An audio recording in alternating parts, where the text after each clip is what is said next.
Gara keessa sagaleen ka'e, qalbii sabaa keessa fakkaa'e, jecha jaalala fi dhugaa qabate, akka ifa bariin waame.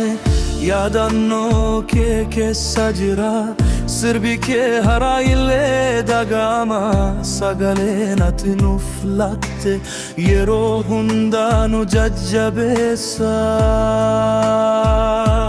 Haa kaaluu yaadannoo keenya, maqaan kee qalbii keessa jira.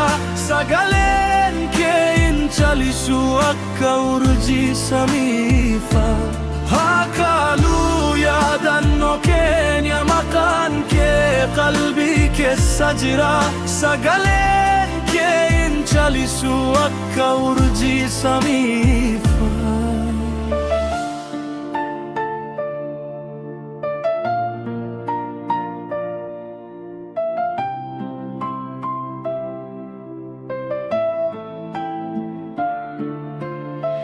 Aartiin kee seenaa hima, aadaa keenyaa nu yaadachiisa.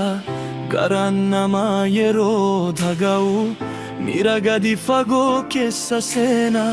Biyyaaf, sabaaf, namaaf jaalala keessa faarfatte. Har'a illee dhaluun ni dhaga'a waan ati nuuf dabarsite.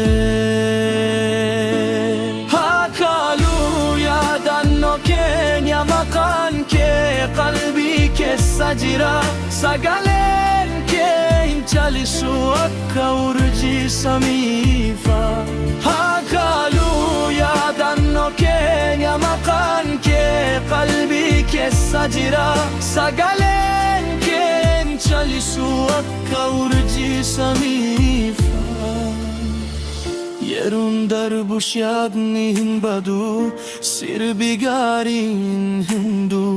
Sagaleen dhugaa keessa ka'e, bara baraan ni jiraatu.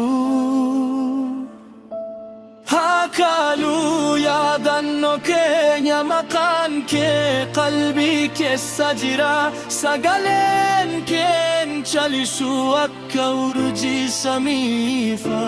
Haa kaaluu yaadannoo keenya, maqaan kee qalbii keessa jira. Sagaleen kee hin calisu akka urjii samiifa.